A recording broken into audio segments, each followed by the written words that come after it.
Le Togo s'est engagé à réformer son appareil sécuritaire alors que le pays craint une éventuelle extension des actions des djihadistes vers le golfe de Guinée. La loi de programmation militaire votée en 2020 prévoit ainsi un budget de 722 milliards de francs CFA d'ici à 2025. De 17 773 éléments actuellement, l'armée togolaise passerait à 22 000 membres.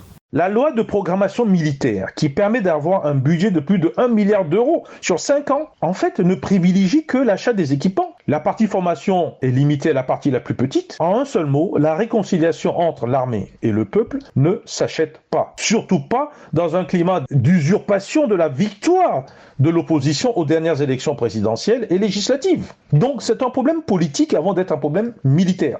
Faure Gnassingbé doit reconnaître qu'il fonctionne sur un mandat présidentiel anticonstitutionnel et il doit en fait organiser une conférence inclusive et élargie et comprenant la diaspora.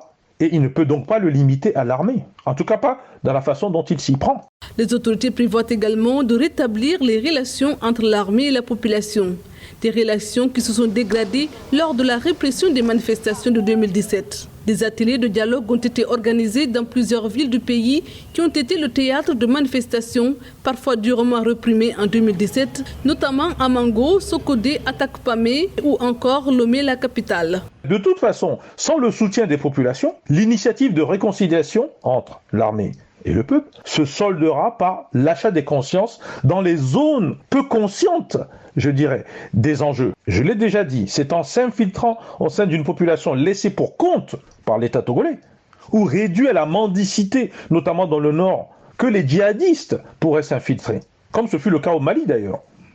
À ce titre, ce n'est pas en distribuant de l'argent aux populations pauvres, par le biais des agents de l'armée ou des militaires, que le problème sera résolu. C'est ce qui se passe actuellement au Togo.